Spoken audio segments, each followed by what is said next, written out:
you come next year, we'll do it again. We had at the horse park this year, and the venue out there was absolutely phenomenal. They had horses out in the track, and then they had vendors, and it was just wonderful. And I'm sure that they'll probably have it out there again because it could accommodate over 1,200 people is what we had. Well, we've grown from 200 to 1,000 ladies. Another big accomplishment. You know, the folks with Kentucky Pink Connection and the work that Vicki Blevins does is amazing, and that's another accomplishment of this coalition and sponsoring that. I think, Debbie, you could probably talk about that, right? A little bit, I sure can. I became involved with the Kentucky Breast Cancer Coalition because a dear friend asked me to attend the meetings in her absence. She's going to be gone. And I did so, and they invited me very graciously to join the group, and I did. And later, I think it was 2005, all right, if I'm correct, I became the president of the Kentucky Breast Cancer Coalition. And my single contribution to that was I got us incorporated first and then applied for a 501c3. Which was granted, and that led us to be able to get some more grants and some grant money. And at that point, I think Vicki Blevins was a member of our group, along with Tammy Kelder, and Vicki came to us with this idea about Pink Link, and she had been trained already, and just her passion for this led us to get involved, and I think that was the first grant money. All right. I have to turn to these people in particular because I'm new to it. I only started in 2000. Just 12 years ago. Just 12 years ago. And I think I ended up being president for 5 years, and then finally Victoria Myers finally agreed to take over.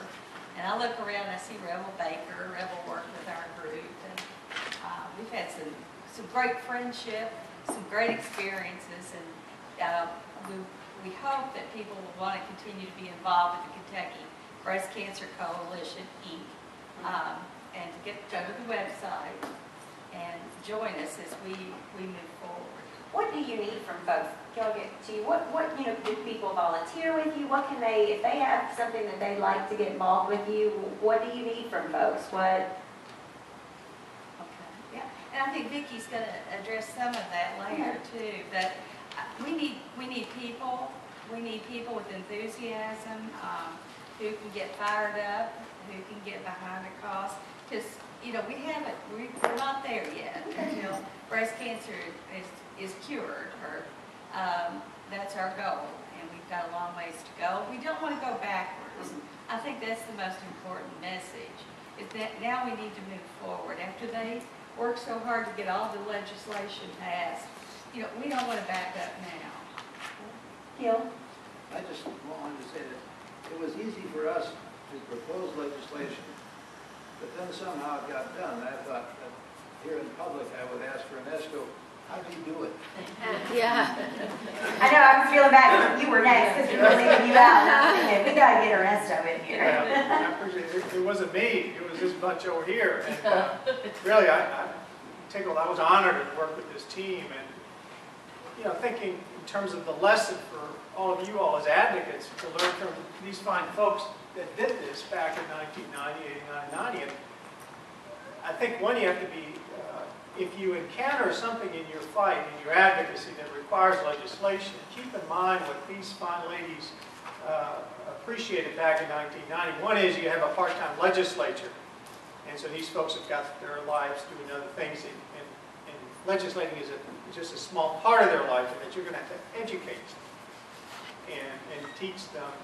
And oftentimes is a subject they know nothing about, whatever your advocacy is about. Certainly was with breast cancer back then, and mostly male-dominated body. And, some serious educating had to be done. They had to educate me first, and then they educated the whole body, which is, you can't bring about change unless you educate the decision makers. That's step number one. And the way to do that, and with the personal stories, I can't tell you how important it is to translate an esoteric concept into something very personal and human.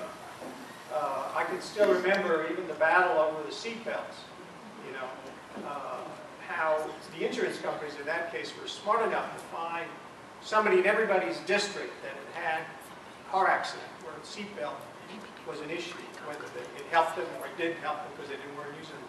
And they got them to write their legislators. And so they translated that esoteric concept of seatbelt legislation into personal stories. And the advocacy on this issue of breast cancer, clearly the personal stories were overwhelming and very powerful.